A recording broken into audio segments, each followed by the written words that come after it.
Entre los 30 valientes estaban Asael, hermano de Joab, Elhanán, hijo de Dodó, el de Belén, Sama el Jarodita, Elicá el Jarodita, Eles el Paltita, Ira, hijo de Iques el Tecoita, Abieser el Anatotita, Mebunai el Jusatita, Salmón el Ajojita, Marai el Netofatita, Heled, hijo de Baná, el Netofatita, Itai, hijo de Ribai, el de Gibeá de los Benjaminitas, Benaías el Piratonita, Idai, el de los arroyos de Gaz, Abialbón, el Arbatita, Asmavet, el Bajurinita, Elijaba, el Salbonita, los hijos de Jasén, Jonatán, hijo de Sama el Aradita, Ahían, hijo de Sarar el Aradita, Elifelet, hijo de Ahasbai el Macateo, Elián, hijo de Agitofel el Gilonita, Jezro el de Carmel, Parai el Arbita, Igal, hijo de Natán el de Sobá, el hijo de Agri, Selec el Amonita, Naharai el Berotita, que fue escudero de Joab, hijo de Sarbia, Ira el Itrita, Gareb el Itrita, y Urías el Hitita. En total fueron 37. Capítulo 24. Una vez más la ira del Señor se encendió contra Israel, así que el Señor incitó a David contra el pueblo al decirle: haz un censo de Israel y de Judá. Entonces el rey les ordenó a Joab y a los capitanes del ejército que lo acompañaban: vayan por todas las tribus de Israel, desde Dan hasta Berseba, y hagan un censo militar, para que yo sepa cuántos pueden servir en el ejército. Joab le respondió: que el Señor su Dios multiplique 100 veces las tropas de su majestad, y le permita llegar a verlo con sus propios ojos. Pero, ¿qué lleva a su majestad a hacer tal cosa?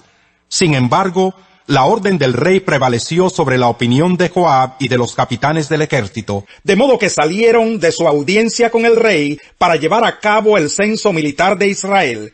Cruzaron el Jordán y acamparon cerca de Aroer, al sur del pueblo que está en el valle, después de lo cual siguieron hacia Gad y Jazer.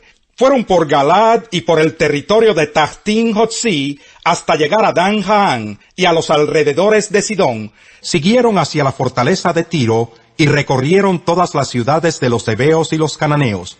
Finalmente llegaron a Berseba, en el Negev de Judá. Al cabo de 9 meses y 20 días, y después de haber recorrido todo el país, regresaron a Jerusalén.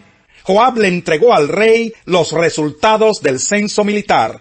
En Israel había 800,000 hombres que podían servir en el ejército, y en Judá 500,000.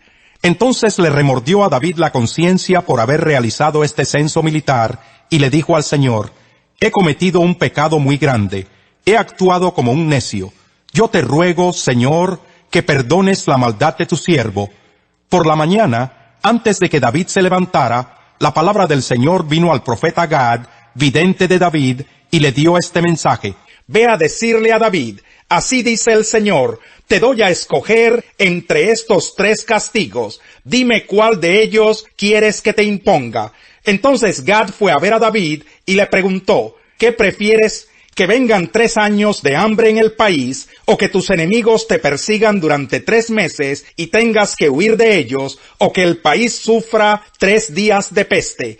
Piénsalo bien y dime qué debo responderle al que me ha enviado. Estoy entre la espada y la pared, respondió David, pero es mejor que caigamos en las manos del Señor, porque su amor es grande, y no que yo caiga en las manos de los hombres. Por lo tanto, el Señor mandó contra Israel una peste que duró desde esa mañana hasta el tiempo señalado, y en todo el país, desde Dan hasta Berseba, murieron 70,000 personas.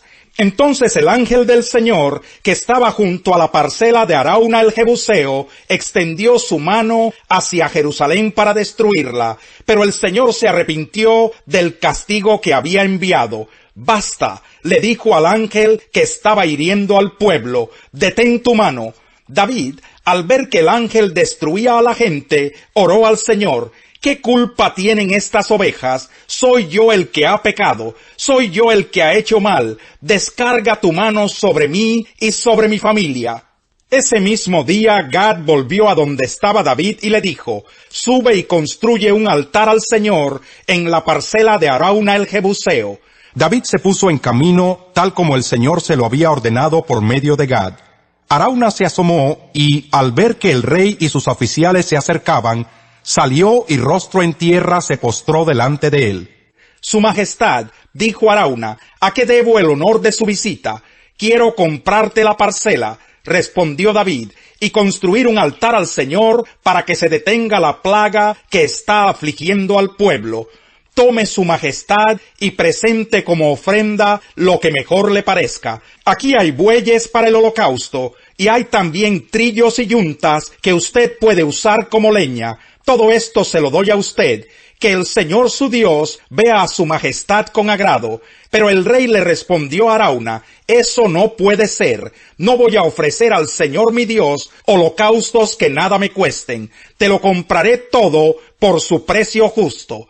Fue así como David compró la parcela y los bueyes por 50 monedas de plata. Allí construyó un altar al Señor y ofreció holocaustos y sacrificios de comunión. Entonces el Señor tuvo piedad del país y se detuvo la plaga que estaba afligiendo a Israel. Capítulo 3.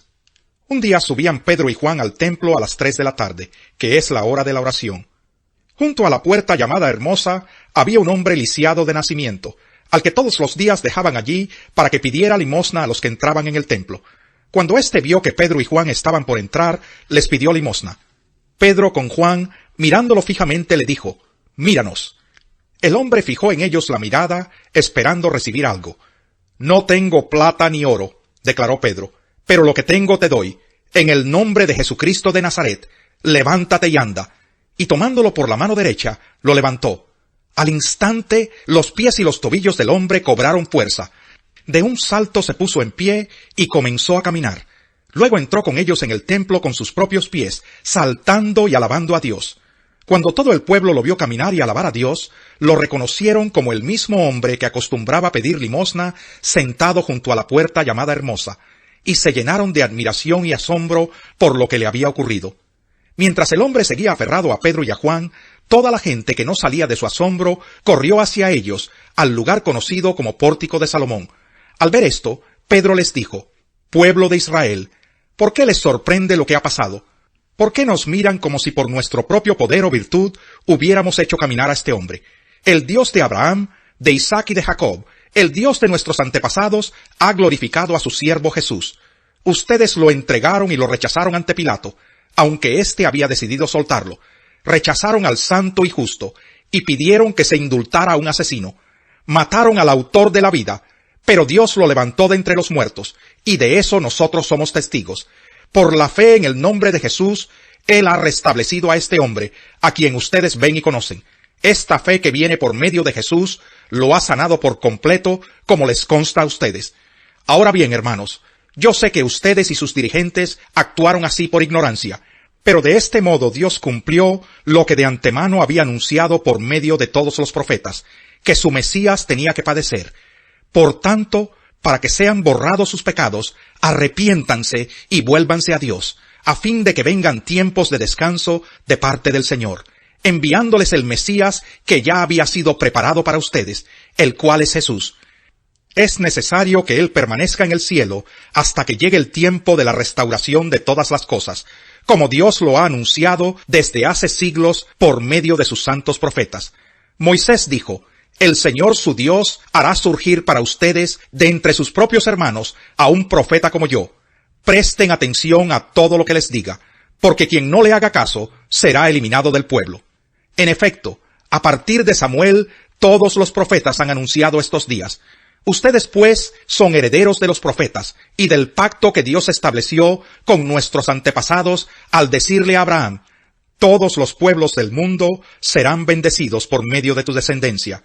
Cuando Dios resucitó a su siervo, lo envió primero a ustedes para darles la bendición de que cada uno se convierta de sus maldades. Salmo 123.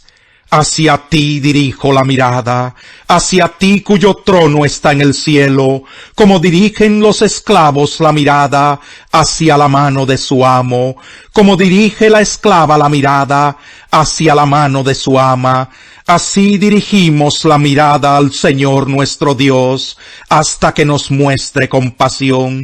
Compadécenos, Señor, compadécenos. Ya estamos hartos de que nos desprecien. Ya son muchas las burlas que hemos sufrido. Muchos son los insultos de los altivos, y mucho el menosprecio de los orgullosos. Al sabio de corazón se le llama inteligente. Los labios convincentes promueven el saber. Fuente de vida es la prudencia para quien la posee. El castigo de los necios es su propia necedad. El sabio de corazón controla su boca. Con sus labios promueve el saber.